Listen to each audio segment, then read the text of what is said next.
대학 캠퍼스에서 함께 술을 마신 또래 여학생을 성폭행하고 8m 아래로 떨어뜨려 숨지게 한 혐의로 기소된 가해 남성 김모 씨에게 법원이 징역 20년을 선고했습니다. 인천지법은 오늘 열린 선고 공판에서 김 씨에게 징역 20년을 선고함과 동시에 80시간의 성폭력 치료 프로그램 이수와 아동 청소년 및 장애인 관련 기관에 10년간의 취업 제한을 명령했습니다. 재판부는 김 씨가 피해 여학생에 대한 준강간 시도를 은폐하려 한 점과 피해자를 건물 복도 창문 밖으로 떨어뜨린 점을 인정했습니다. 다만 살인의 고의성은 없다고 판단해 살인죄를 적용하진 않았습니다. 김 씨는 지난해 7월 15일 새벽 인천시 미추홀구 인하대 캠퍼스 내 5층짜리 단과대 건물에서 또래 여학생을 성폭행한 뒤 건물에서 떨어뜨려 살해한 혐의로 구속 기소됐습니다. 앞서 검찰은 김 씨가 8m 높이에서 추락한 피해 여학생의 사망을 충분히 예측할 수 있었다며 미필적 고의에 의한 살인 혐의를 적용하고 무기징역을 구형했습니다. 인하대학교에서 20대 남학생이 또래 여학생을 성폭행한 뒤 숨지게 한 사건. 그동안 2차 가해를 염려한 유족들의 요청으로 비공개로 재판이 진행돼 왔는데요. 검찰이 최근 피고인 남학생에게 무기징역을 구형했습니다. 재판에서 그동안 알려지지 않았던 새로운 범행의 증거들이 여럿 제시됐는데요. MBC 취재팀과 만난 유족들이 가해자가 범행을 부인하고 말바꾸기를 하고 있다고 비판하면서 재판 내용 전체를 공개했습니다. 유서영 기자가 전해드립니다.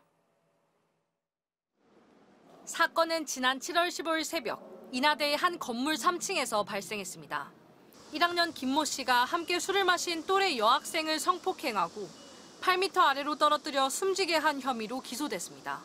현장에서 구호 조치 안 하고 왜 도주하셨습니까? 죄송합니다. 유가족에게 하실 말씀 없으세요? 피해자분과 피해자 유족분한테 진심으로 죄송합니다. 그러나 재판 내내 가해자 김 씨는 건물에 들어간 순간부터 집에 돌아가기까지 대부분 기억나지 않는다고 말했습니다. 기억은 안 나지만 죄송하다면서 반성문만 19차례 냈을 뿐입니다. 하지만 조사를 맡았던 경찰관은 재판정에서 김 씨의 초기 진술을 공개했습니다. 피해자를 보고 범행할 생각이 들었다. 다리를 펴면서 밀었다 등 구체적인 동기와 경위를 진술했다는 겁니다. 집요한 범행 시도도 드러났습니다. 김 씨가 피해자를 2층부터 4층까지 데리고 다니며 성폭력을 시도하고 다른 학생과 마주치지 않으려고 어두운 곳으로 데리고 가는 모습 등이 CCTV에 잡혔습니다. 결정적인 범행은 새벽 1시 42분부터 복도 CCTV에 창틀 쪽으로 향하는 김 씨와 피해자의 모습이 보였고 김 씨가 창문을 연 게 확인됐습니다. 의식이 없던 피해자는 창틀에 위험한 상태로 있었고 가해자에 의해 아래로 떨어졌습니다. 이어 2시 9분, 김 씨는 건물을 나와 피해자가 추락한 곳 바로 옆을 지나갔습니다. 피해자는 가해자 김 씨가 걸어나온 이 출입문 바로 왼편에 쓰러져 있었습니다. 김 씨는 피해자의 옷가지와 신발을 들고 나와 피해자 옆에 두고 그냥 지나갔습니다.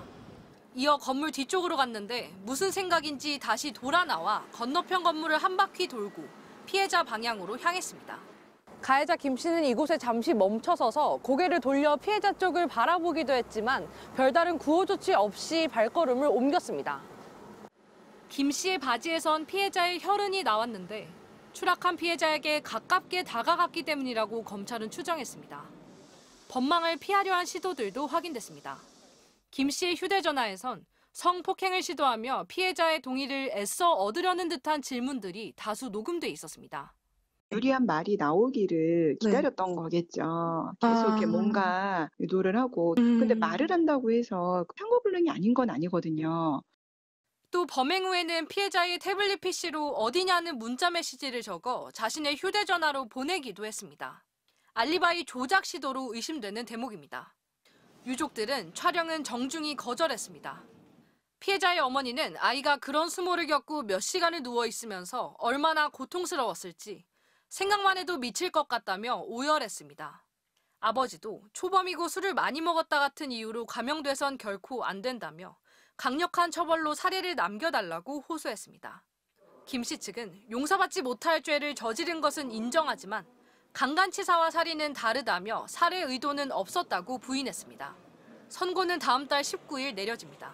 MBC 뉴스 유서영입니다.